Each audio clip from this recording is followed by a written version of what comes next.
पूर्वी उत्तर प्रदेश के चंदौली के प्रमुख शहर पंडित दीनदयाल उपाध्याय नगर में सड़क चौड़ीकरण के लिए डिमोलिशन का कार्य आज तीसरे दिन भी जारी है। इस वक्त हम मौजूद हैं मिनी महानगर कहे जाने वाले पंडित दीनदयाल उपाध्याय नगर में। देख सकते हैं यहाँ मशीनें लगातार गरज रही हैं, पोकलैंड मशीनें हैं और उसके साथ ही साथ जेसीबी मशीनें हैं। कुछ लोग अपने से भी तोड़ रहे हैं। आप देखिए, तस्वीरें देखिए, ये तमाम लोग हैं जो खुद से ही अपने निर्माण को तोड़ रहे हैं जो अतिक्रमण के जद में आ रहा था। और इधर हम दूसरी तरफ आपको दिखाएंगे। देखिए, ये मशीनें हैं जो लगातार यहाँ पर गरज रही हैं।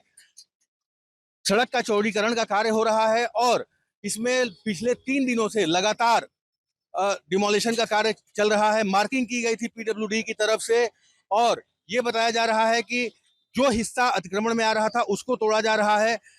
और इस सड़क की चौड़ीकरण का कार्य जो है वो वाराणसी के जो सीमा है, वाराणसी की चंदौली की पड़ाव, वहां से लेकर के पंडित दीनदयाल उपाध्याय नगर के गोदना बाईपास तक होना है। जबरदस्त भीड़ है, सुरक्षा के कड़े इंतजाम किए गए हैं, कई थानों की फोर्स लगाई गई है और हमारे साथ यहाँ के एसडीएम अनुपम मिश्रा हैं जो लगातार नजर रख रहे हैं। सर, ये जो उत्तरी तरफ आज जो कार्रवाई हो रही है उसके बारे में क्या कहना है, किस तरह से कार्रवाई की जा रही है? तो सड़क चौड़ीकरण के दृष्टिगत हम लोग जो एक्शन पीडब्ल्यूडी साहब ने मानक हम लोग को दिए हैं जो क्रॉस सेक्शन के, उसके हिसाब से कार्रवाई चल रही है। जो भी इंक्रोचमेंट है उसमें व्यापारियों के सहयोग के माध्यम से उनको मोटिवेट करके हटवाया जा रहा है। बहुत सारे व्यापारी खुद से काम कर रहे हैं, आप देख सकते हैं किस तरीके से लोगों के घर पे काम लगा हुआ है और जहाँ पे उन्हें हमारी सहयोग की आवश्यकता पड़ रही है हम सहयोग भी कर रहे हैं।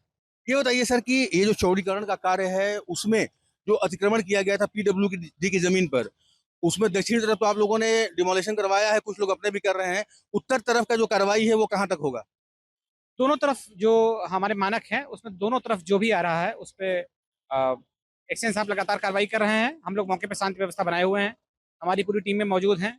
आप देख रहे हैं कि मौके पर ट्रैफिक डाइवर्जन किया गया है, रस्सा पार्टी मौजूद है, नो मैन जोन बना हुआ है। ये सारी चीज़ों का ध्यान रख रहे हैं हम लोग। सुरक्षा के मानकों का भी ध्यान रखा जा रहा है? जी जी, पूरा ध्यान रखा जा रहा है। हमारी स्पेशल टीमें हैं जो चेक कर रही हैं कि किसी को कोई क्षति ना हो, किसी के सामान को भी कोई क्षति ना हो, ये भी हम लोग ध्यान रख रहे हैं। पहले से नोटिस दे दी गई थी लोगों को? जी, नोटिस दी गई है, थाने पे मीटिंग की गई है, मौखिक बताया गया है, अनाउंसमेंट्स किए गए हैं, डीजे से अनाउंसमेंट्स किए गए हैं, लेखपाल के द्वारा बुनियादी की गई है, सारे प्रोसेस पूरे किए गए हैं। तो जो भी स्टैंडर्ड है उसको पूरा किया गया है। उसके बाद जो है फिर एक बार हम तस्वीरें आपको दिखाते हैं। देखिए, जरा दिखाइएगा। देखिए, वहां जो है छत के ऊपर तमाम लोग मौजूद हैं जो अपना डिमोलिशन जो अतिक्रमण के जद में आ रहा है उसे खुद ही कर रहे हैं। दूर से भी हम आपको दिखाने की कोशिश करेंगे। ये पूरे शहर में तकरीबन 2 से 2.5 किलोमीटर का जो स्ट्रेच है वो अतिक्रमण के जद में जो आ रहा था, जो चौड़ाई आ रही थी, सड़क चौड़ीकरण के जद में ये कार्रवाई हो रही है। दक्षिण की तरफ की तस्वीरें हम आपको दिखा रहे हैं। देखिए, ऊपर जो छतों पर मजदूर काम कर रहे हैं, कामगार काम कर रहे हैं और उद्देश्य बस यही है कि सड़क के चौड़ीकरण के जद में जो जमीनें आ रही हैं, जो इंक्रोचमेंट आ रहा है उसको हटाया जाए। यहाँ के एसडीएम का ये कहना है कि जो मानक है उसको पूरा किया जा रहा है, पहले से इन्फॉर्म किया जा चुका है और सड़क के चौड़ीकरण में जो भी इंक्रोचमेंट सामने आ रहा है उसको हटाने की कार्रवाई लगातार जारी रहेगी। उदय गुप्ता, चंदौली, आज तक।